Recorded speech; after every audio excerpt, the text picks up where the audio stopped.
आभूषण आपकी वेशभूषाओं के सौंदर्यकरण का सबसे महत्वपूर्ण अंग है। न केवल महिलाएं बल्कि सदियों से पुरुषों ने भी खुद को आभूषणों से सुशोभित किया है। वेशभूषा पहनने की कला तब तक संपूर्ण नहीं होती जब तक आभूषणों से उनको सजाया ना जाए।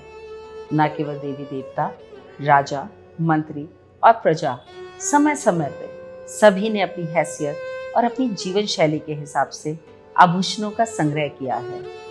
आज मरासिम के इस सफर में हम आपको युगों में लेके चलेंगे ताकि आप हर दौर में जान सकें कि आभूषणों का क्या क्या महत्व था।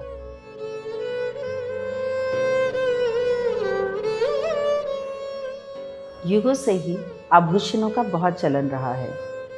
रामायण और महाभारत के समय से 5000 साल पहले से ही लोग स्वयं को पत्थरों, धातु और रत्नों से सुशोभित करते थे। भारत में देखा गया है कि सामाजिक और सांस्कृतिक जीवन में आभूषणों का बहुत मूल्य है।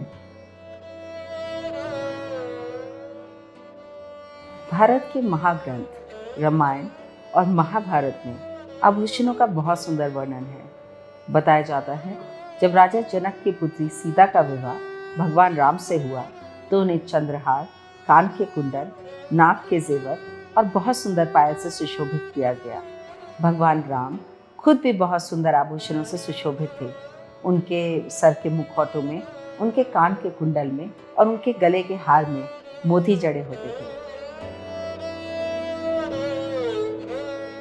सिंधु घाटी सभ्यता के दौरान सोने और चांदी का बहुत उपयोग किया जाता था। इस समय में धातु का पिघलना, मोल्डिंग और पत्थरों की सेटिंग बहुत बड़े तौर पर विकसित हुई।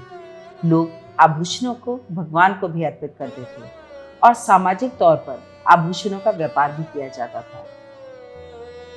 मौर्य काल में हीरे के खनन की शुरुआत हुई। भारत पहला हीरे की खान था। उस समय किसी भी राज्य के लिए हीरे की खनन होना उनकी ताकत और प्रतिभा का स्वरूप होता था। हीरे का इस्तेमाल अलग अलग तरीके से किया जाता था, जैसे काटने के लिए उपकरण के रूप में किया जाता था, बुराई से बचाने के लिए ताबीज में बांधकर हीरे को पहना जाता था, या खुद को सुशोभित करने के लिए अलंकृत भी किया जाता था। और आभूषणों के संग्रह को सामाजिक स्थिति के प्रतीक के रूप में देखा जाने लगा। पत्थरों का काटना और रत्नों की जड़ाई आभूषणों के अंदर मुगलों की ही देन है।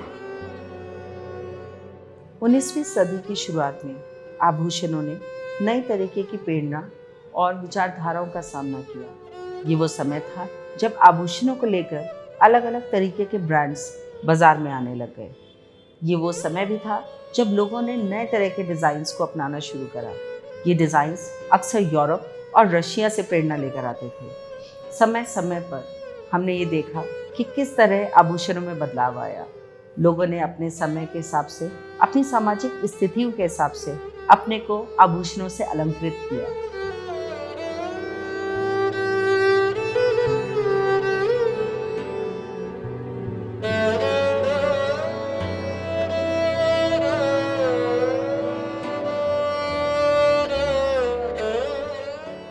आभूषणों में शिल्प बहुत जटिल होता है और आभूषण के एक एक टुकड़े को बहुत ही सटीकता और जटिलता से बनाना होता है।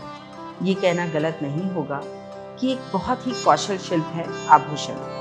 आज मरासिम के इस सफ़र में हमने देखा कि आभूषण समय समय के हिसाब से कैसा अपना रूप और अपने रंग को बदलते हैं। हमारी सामाजिक स्थितियाँ और हमारे लगाव सबके हिसाब से आभूषणों ने हमारी ज़िंदगी को सजाया है। मरासिम का ये सफ़र यहीं ख़त्म करते हैं। आपसे हम फिर मिलेंगे एक नए सफ़र पर। तब तक के लिए हम आपसे आज्ञा चाहते हैं। नमस्कार।